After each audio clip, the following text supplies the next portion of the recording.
Hello everyone, welcome back to my channel. आज मैं फिर हाजिर हो गई हूँ आपके लिए ढेर सारी किचन टिप्स लेकर। आज की हमारी टिप्स बहुत ज़्यादा खास होने वाली हैं, तो वीडियो को फुल वॉच कीजिएगा और ज़रा भी अच्छी लगे तो लाइक शेयर सब्सक्राइब ज़रूर कीजिएगा। तो चलिए फर्स्ट टिप शुरू कर लेते हैं। ये मेरी जो टिप है ना, ये मेरे साथ आए दिन ये प्रॉब्लम होती है, तो सोचा आप लोगों के साथ भी शेयर कर दूँ।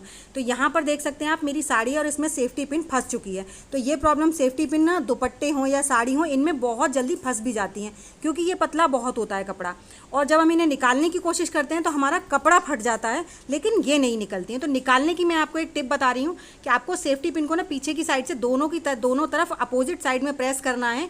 जिसके बाद ये इनमें थोड़ा सा गैप हो जाएगा, सेफ्टी पिन का जो राउंड राउंड होता है, उसके बाद आप इसमें से ईजिली अपने कपड़े को निकाल पाएंगे और आपका कपड़ा भी नहीं फटेगा। अच्छा, नेक्स्ट टाइम ये फंसे ही नहीं इसमें कपड़ा, वो टिप भी आपके साथ शेयर करती हूँ। तो देखिए, इसमें ना चाहते हुए भी हल्का सा भी होल नहीं हुआ है।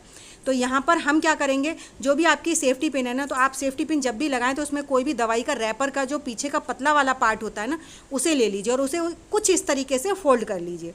फोल्ड करने के बाद आपको इस टुकड़े को अपनी सेफ्टी पिन में सेट कर लेना है।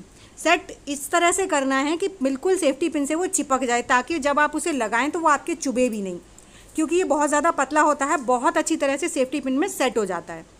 तो देखिए, यहाँ पर मैंने कुछ इस तरीके से इसे सेट कर लिया है। अब आप इस सेफ्टी पिन को जब अपने साड़ी हो या दुपट्टा हो जब लगाएंगे ना, तो आप देखेंगे कि जब भी आप इसे लगाकर कितना भी इस साड़ी पे प्रेशर पड़े या पिन पर प्रेशर पड़े, इसके अंदर कपड़ा बिल्कुल भी नहीं जाता है, जिसकी वजह से हमारा कपड़ा इसके अंदर जाएगा नहीं तो फंसेगा नहीं, और फंसेगा नहीं तो फटेगा नहीं। तो है ना कमाल की टिप। आई होप आपको ज़रूर पसंद आई होगी। चलिए बढ़ते हैं नेक्स्ट टिप की तरफ। नेक्स्ट टिप है मेरी, इस तरह बच्चों के जॉकर हों या फिर पजामे हों, या फिर बच्चों के जो छोटे वाले बच्चे होते हैं उनके शॉर्ट्स हों, उन सब में ना आपने देखा होगा इस तरह की डोरी होती है, या फिर हमारे पेटीकोट वगैरह में नाड़ा होता है। तो नाड़ा निकल जाए तो उसे डालना ईजी होता है, लेकिन इस तरह की जब डोरी निकल जाती है तो उसे डालना बिल्कुल भी ईजी नहीं होता है। तो यहाँ पर मैंने डोरी ली है, उसको दोनों साइड से बराबर कर कर आप देखिए लेफ़्ट साइड पर ना सुई धागे की मदद से यहाँ पर 2 टाँके लगा दीजिए। उससे ये होगा कि जब भी आप इस कपड़े को यूज़ करेंगे या फिर मशीन में धोएंगे तो ये डोरी बिल्कुल भी नहीं निकलेगी, क्योंकि वैसे निकले या ना निकले, लेकिन जब हम इसे मशीन में धोते हैं ना, तो उस टाइम पर तो इस डोरी का निकलना तय है। इसे तो कोई नहीं रोक सकता, क्योंकि इतने सारे कपड़े आपस में उलझ जाते हैं, तो ये जो डोरियाँ होती हैं ये सबसे पहले खिंच जाती हैं। तो ये प्रॉब्लम ना हो, क्योंकि इनमें से अगर निकल जाए तो डालना इम्पॉसिबल हो जाता है। और कई बार तो ये जॉकर वगैरह इतने ज़्यादा ढीले होते हैं, तो अगर डोरी निकल जाए तो हमारे बच्चों के ना पूरे टाइम खिसकते रहते हैं, फिर वो इरिटेट होते हैं। तो इस प्रॉब्लम का सॉल्यूशन बहुत सिंपल सा है। बस आपको देखिए, एक साइड से टाँके लगाएं, उसके बाद आप कितना भी प्रेशर कीजिए डोरी पर, आपकी जो डोरी है ना वो बिल्कुल भी नहीं निकलेगी। तो इस तरह से बच्चों के जॉकर हों या शॉर्ट हों, उन सब में आप एक एक टाँका लगा दीजिए, और इसमें कुछ सेकंड्स का काम है, लेकिन इससे आपका बहुत सारा टाइम बच सकता है।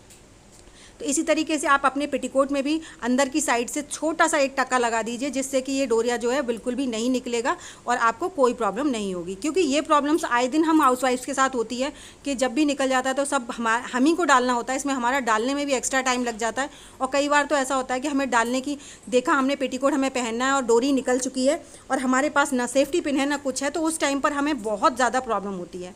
तो ये छोटा सा जुगाड़ है, लेकिन बहुत काम का है। आई होप आपको ज़रूर पसंद आया होगा। तो चलिए बढ़ते हैं नेक्स्ट आइडिया की तरफ। तो मेरी नेक्स्ट टिप है, जब भी हम फ्रेंच फ्राइज़ वगैरह बनाते हैं तो आपने नोटिस किया होगा कि मार्केट जैसे क्रिस्पी हमारे फ्रेंच फ्राइज़ नहीं बनते हैं। तो उसके लिए एक छोटी छोटी सी मिस्टेक्स होती हैं, जिनकी वजह से हमारे जो फ्रेंच फ्राइज़ हैं वो मार्केट जैसे नहीं बनते हैं। तो आपको क्या करना है, जब भी आप वो फ्रेंच फ्राइज़ बॉईल कर रहे हैं तो आप उन्हें सिर्फ 40% बॉईल कीजिए।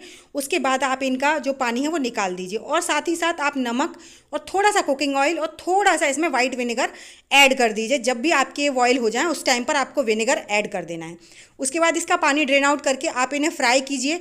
आपके 110% जो फ्राइज़ है ना, वो मार्केट जैसे एकदम क्रिस्पी क्रिस्पी आपके फ्रेंच फ्राइज़ बनकर तैयार होंगे। तो ये छोटी छोटी सी टिप्स हैं। आई होप आपको सभी टिप्स पसंद आ रही होंगी। तो चलिए इसी के साथ बढ़ते हैं नेक्स्ट टिप की तरफ। नेक्स्ट टिप है मेरी फ्रीज़र को लेकर। जब भी हम फ्रीज़र में बर्फ़ वगैरह जमाते हैं और उन्हें छुड़ाने के लिए कोशिश करते हैं, तो ये जो इतनी मुश्किल से चिपक जाते हैं बर्तन, तो इन्हें छुड़ाना इम्पॉसिबल हो जाता है। तो उसके लिए इससे दो दो तीन तीन नुकसान हैं हमारे, कि एक तो फ्रीज़र में बर्फ़ बहुत ज़्यादा जम जाती है, जिससे की वजह से ना इलेक्ट्रिसिटी ज़्यादा कंज्यूम करता है हमारा फ्रीज़।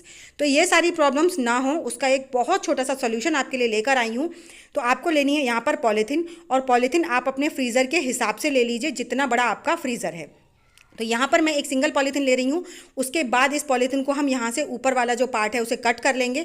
कट करने के बाद कुछ इस तरीके से इसे फैला लेंगे। फैलाने के बाद इसका हमारा जो फ्रीज़र का साइज़ है उसके हिसाब से हम इसको काट लेंगे। काटने के बाद आपको इस पर लगाना है मस्टर्ड ऑयल। जी हाँ, मस्टर्ड ऑयल लगाना बहुत ज़्यादा ज़रूरी है। जो मस्टर्ड ऑयल होता है ना, उसकी वजह से हमारे फ्रिज में बिल्कुल भी ना तो बर्फ़ ज़्यादा जमती है, और जब बर्फ़ ज़्यादा नहीं जमेगी तो हमारा जो फ्रीज़र है या फ्रिज है वो इलेक्ट्रिसिटी को कम कंज्यूम करेगा, जिससे हमारी लाइट की, बिजली की बचत होगी, है ना। तो आपका ये बहुत छोटा सा जुगाड़ है लेकिन बहुत काम का है। इससे आपका टाइम भी बचेगा, आपका पैसा भी बचेगा। और वो कैसे बचेगा, चलिए वो भी बता देती हूँ। हमें करना क्या है, जो हमारा फ्रीज़र है ना उसमें आपने जो भी बर्फ़ रखी हुई है उसे निकाल लीजिए, और निकालने के बाद जो भी उसके नीचे बर्फ़ जम रही है उसे भी सबको साफ़ कर दीजिए। साफ़ करने के बाद आपका देखेंगे फ्रीज़ का जो पूरा बॉटम का पार्ट है उसे साफ़ करने के बाद आपने जो पॉलीथीन में मस्टर्ड ऑयल लगाया है उस पॉलीथीन को आप अपने फ्रीज़र में कुछ इस तरीके से बिछा दीजिए।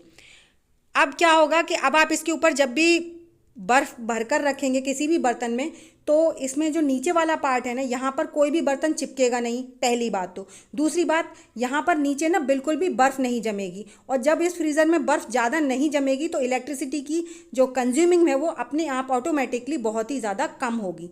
तो देखिए मैं आपको दिखाती हूँ, करीबन 1 घंटे बाद मैं फ्रिज खोलकर आपको दिखा रही हूँ।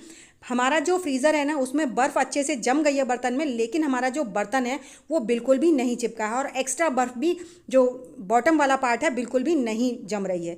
तो इट मीन्स हमें समझ जाना चाहिए कि अब हमारा जो फ्रिज है वो लाइट की कंज्यूमिंग बहुत ज़्यादा कम करेगा।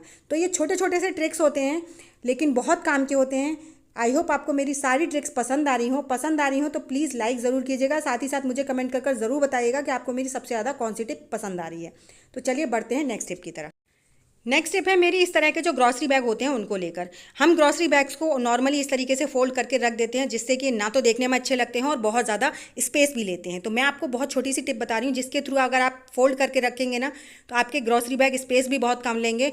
इनफैक्ट ये देखने में भी बहुत अच्छे लगेंगे, और आप इन्हें बाहर भी लेकर जाएंगे तो किसी को पता नहीं चलेगा आपने ग्रॉसरी बैग ले रखे हैं, क्योंकि वो इतने ज़्यादा मतलब फोल्ड इतनी प्यारी सी हो जाती है जिससे देखने में भी अच्छी लगती है, और बहुत ही कम स्पेस में आप इन्हें अपने पर्स वगैरह में रखकर ले जा सकते हैं। क्योंकि ये जो ग्रॉसरी बैग्स होते हैं, हम मार्केट से कभी कभी सामान लेने जाते हैं और हमारे पास अगर बैग नहीं होता है तो हमें मार्केट से ख़रीदना पड़ता है, जिसके लिए हमारा पैसा वेस्ट होता है। तो आप ना इस तरीके से छोटी छोटी सी फोल्ड करके अपने पर्स वगैरह में 1-2 ग्रॉसरी बैग हमेशा रख लीजिए।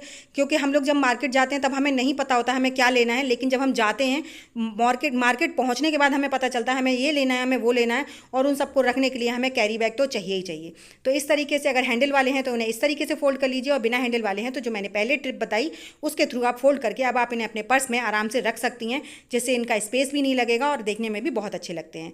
चलिए बढ़ते हैं नेक्स्ट टिप की तरफ। नेक्स्ट टिप है मेरी जो छोटी वाली बॉटल होते हैं उसके कैप को लेकर। यहाँ पर मैंने छोटी वाली बॉटल का कैप लिया है, और उसके बाद उसके ऊपर पेंसिल से रख के जो पेंसिल का उल्टा वाला पार्ट है उसके बाद उस पर हम लगा लेंगे निशान। निशान हमें कुछ इस तरीके से लगाना है कि पेंसिल का बिल्कुल परफेक्ट साइज़ हो, ना तो ज़्यादा बड़ा होना चाहिए ना छोटा होना चाहिए। उसके बाद आप इसे किसी भी गर्म चीज़ की मदद से इसमें आप कर लीजिए होल। तो यहाँ पर मैंने पेचकस की मदद से इसमें इतना बड़ा होल कर लिया है कि इसमें पेंसिल हमारी ईजिली अंदर चली जाए। अब इसका हम काम क्या करेंगे, तो देखिए यहाँ पर इस तरीके से हमारा इसमें पेंसिल बहुत अच्छे से सेट हो रही है। तो चलिए ऐसे लेकर चलते हैं, इसका हम क्या जुगाड़ बनाने वाले हैं। अब आपको ले लेना है कोई भी कटर, जो शॉर्पनर होता है ना, वो शॉर्पनर लेने के बाद आप इसमें नीचे शॉर्पनर रखिए और उसमें हल्का सा ग्लू लगाकर और उसको चिपका दीजिए। चिपकाने के बाद आपको जैसे ये चिपक जाए ना, उसके बाद आप को अपने बच्चों की कंप्यूटर टेबल पर या स्टडी टेबल पर रख दीजिए। क्योंकि बच्चे ना कलर्स करें या फिर पढ़ाई करें, वो बहुत ज़्यादा पेंसिल हो या कलर्स उन्हें शार्प करते हैं, जिसकी वजह से पूरे घर में कचरा कचरा हो जाता है। और जब भी उनको ज़रूरत होगी तो वो इसमें अपनी पेंसिल या कलर को छीलेंगे, जिसकी मदद से सारा कचरा जो है वो बॉटल के अंदर रहेगा और इधर उधर नहीं फैलेगा। तो ये छोटा सा जुगाड़ है लेकिन बहुत काम का है। आई होप सभी टिप्स आपको ज़रूर पसंद आई होंगी। पसंद आई हो तो प्लीज़ लाइक ज़रूर कीजिएगा। साथ ही साथ मुझे कमेंट कर ज़रूर बताइएगा कि आपको मेरा सबसे ज़्यादा कौन सा आइडिया पसंद आया है। साथ ही साथ ये भी बताइएगा कि आप मेरी वीडियो किस गांव या किस शहर से देख रहे हैं, ताकि मैं आपको थैंक्स कर सकूं। तो चलिए ऐसी अमेजिंग टिप्स और ट्रिक्स के साथ मैं मिलूंगी आपको अपनी नेक्स्ट वीडियो में। तब तक के लिए बाय बाय।